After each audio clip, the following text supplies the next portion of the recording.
I had the girls coming and going out of there like crazy. I had 2 girlfriends and then other chicks that I hooked up with.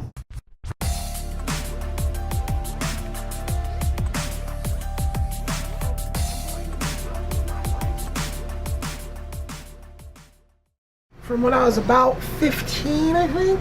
So, cruising the Portland waterfront. Now, right around that time, this south end of the waterfront had just been built up. So, they put a hotel in there. They put a restaurant floating down on the water. Another restaurant up on the other end. So there was a restaurant in the hotel. There was a restaurant on the opposite end. It was actually a huge restaurant that then took up all this room out on a patio. So we would just be trolling. This is what we did. Dirty and I was trolling for chicks. Just on a never-ending quest for chicks. Like, I wasn't getting laid, so we were pretty bad at it. This day in particular, though, we're hanging out, we're trying to act like we're cool and I'm sitting there at one of these little patio, well, we're all sitting, is like, there's Dirty, there's me, and then there's this really kind of attractive chick that's like 30, and we all go get stoned, and she's just like talking herself up to this 15-year-old me, like, oh, I used to be like Miss Oregon bodybuilder, some crazy, like some fitness something, right? Major something. And I'm just like, oh, cool, I'm smoking weed. I actually think I used to tell people, like, anecdotally, I smoked weed with the Miss Oregon, blah, blah, or something to that effect. I'm sure I told that to people like that at least a dozen times in my life or something like this, because it was a big freaking deal at that point in my life. I was like, holy cow.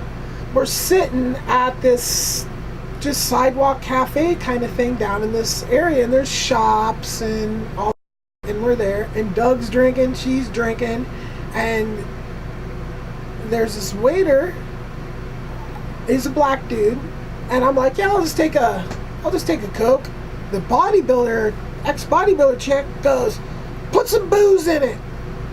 And then I'm just like, whatever. And then sitting out at the table, and I'm just like sitting out there, and like Dirty's walking inside of one of the shops and mingling with the owner of the shop or something, and I'm sitting at the table, and the waiter freaking serves me a drink. There's booze in my drink, and I take a sip, and I was like, Dirty, dude, they put booze in my drink, and he's like, Trump. And I'm just like, yeah, woohoo, And that was the first time I ever got served alcohol at a actual place that serves alcohol. Now, I had drank, as we've talked about quite a few times before that, but that was the first time I got served. And this was at 15. When I lived with my dad in the house across the street from the school, in grade school, there was a very strange room, attic off of my bedroom. And there was something weird that the door to my bedroom would open, then the door to the closet and shut, and then the door to the closet would open and shut, all by themselves.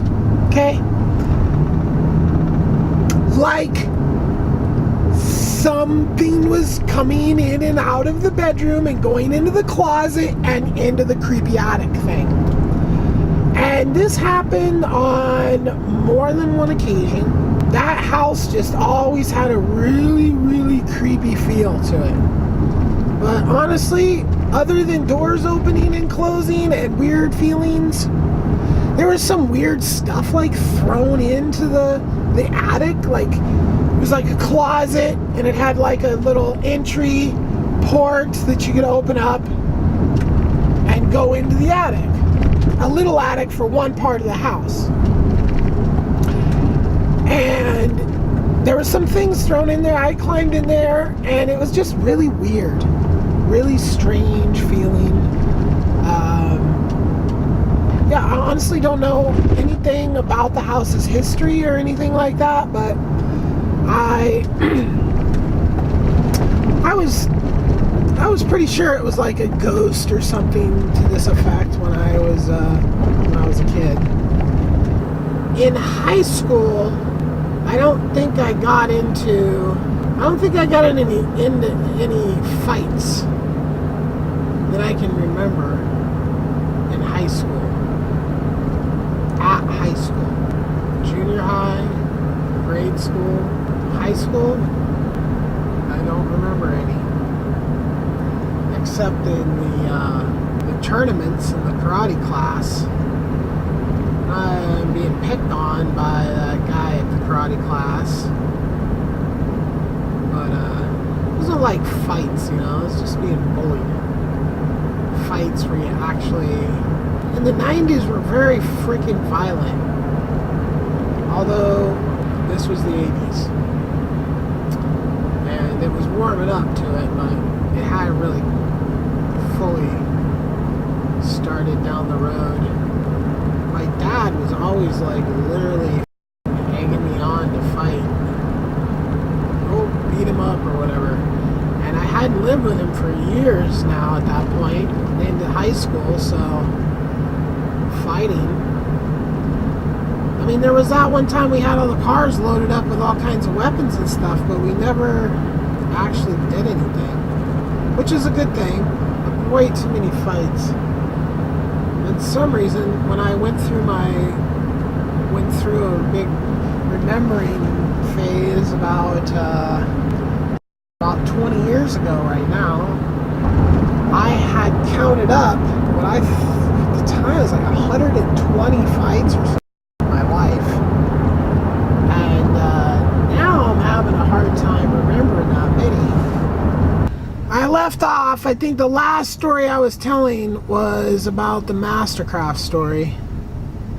So this was high school over many years and then on in. So I'm really still in high school just telling all kinds of stories. But that one just kind of superseded and went on beyond. So when I moved out to my grandparents' house, when my mom and little brother went to Spain, I had just got a job working for this carpet warehouse, and that lasted like that for, I don't remember how long I had that job, but I lost that job from partying. I didn't go into work on a Saturday when I worked Monday through Friday already, and I basically partied all night Friday night, and then Saturday the boss was like, "You're supposed to be here working," and I'm like, "Dang." So I lost that job. So I guess now I'm kind of out of the high school years. I mean, I'm still like high school age, but I'm not high school in high school. There towards the later time that I was staying at my grandparents' house, my grandpa was going blind, and he had spent his retirement with a shop full of tools, big, huge equipment, not just tools. Like, we're talking about lathes and mills and grinding machines, big equipment that you have to haul with heavy equipment. So we had to get this stuff, and you know, it was always as a kid growing up, I was just always like, how did Grandpa get this stuff in the basement? I wondered that so many times as a kid, and you know, I'd probably ask, and he'd probably give some kind of smart ass, you know, kind of magical answer or something. I don't remember. But the way we ended up getting all that stuff out of the basement was just like old school freaking boards and dowels, and rolling the dowels on the board, and you pick up the dowel and you put it here, you know, chunks of wood or steel or whatever this round, and just slowly roll the equipment. And it was in a basement, and the basement actually had, you know, a landing of stairs, a couple, then you went up the majority of the stairs, and then you had to turn and go out the door into the garage. These freaking huge pieces of machinery, right? And so he had put a bolt into the concrete wall at the top of the stairs, and we had block and tackle set up, and you know, just slowly but surely up the stairs with each one of these. And some one guy bought like the whole entire load of equipment off in one shot, probably for a fair price. I'm sure he didn't let. Now he had some other weasel guy who was like coming in there to, you know, basically, you know, just use him and get him to do stuff. And yeah, it was kind of freaking sad. Like, it's just these people that glom onto old people, become their friends, and then steal from them. And you know where they meet these people?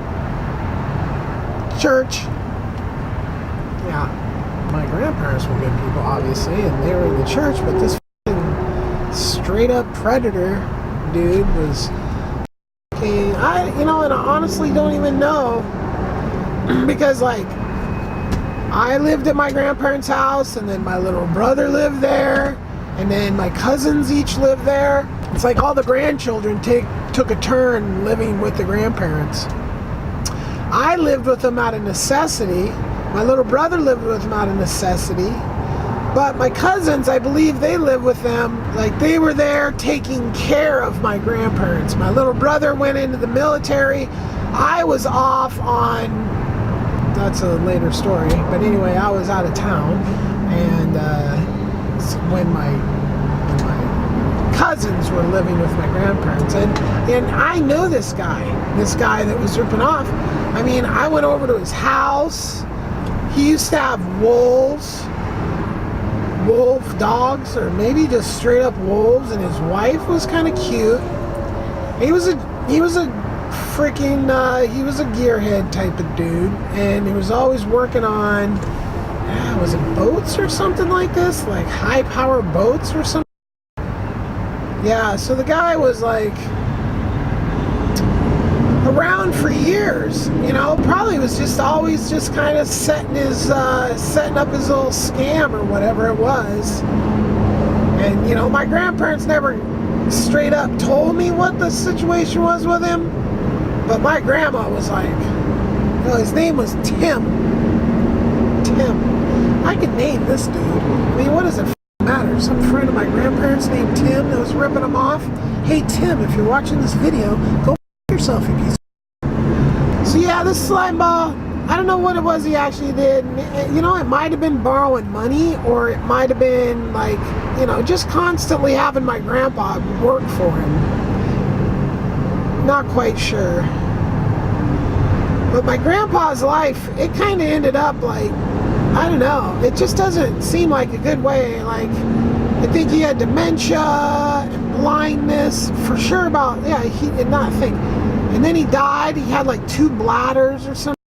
Like, what the f***? Yeah, I'll never forget that. As I was leaving town, like, my grandma's health was getting really, really bad. And I just couldn't cope with that. I seriously could not. I mean, she had been diabetic and had, you know, medical issues forever. And it was her diet, her cigarette smoking, her coffee drinking. I mean, I now know exactly why my grandma was sick all the time. It was her it's the way she ate. She ate like both her and my grandpa. Horribly.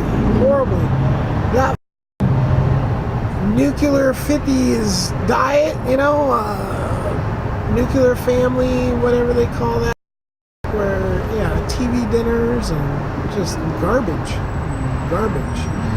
So my grandma was super unhealthy, and she was just getting more and more unhealthy, and she had to go have some surgeries, and she was going to be like living in the living room, invalid, and that just, I couldn't handle it. I'm a piece of, I can't, yeah, I just, yeah, I don't know. Yeah, and I think it's my empathic curse, because really it's there is no benefit to being an empath. I mean, maybe it could save my life in the situation, kind of hypothetical situation, but for the most part, it's feeling other people's pain. So that just drove me away from my grandparents' house. Like, I could not handle it. I'd been living in and out there. I moved in when I was like 16. I think the last time I lived there, I was maybe, now I moved out. At one point, I think I moved out when I was 17. Possibly, for like literally like a month or two into this really fancy apartment with these guys, with this landscaper dudes that I was working with. South Park Square with a pool on the roof. Boy, that was like being the cool. I was living on the couch. I rented the couch, and then one of the dudes, God, he was such a douche, from Pendleton. That was like, he was a cousin or a friend. I mean, just all these guys that came to work for this landscaping company that I worked for. They were all the ones that came from Pendleton that were like friends of the family.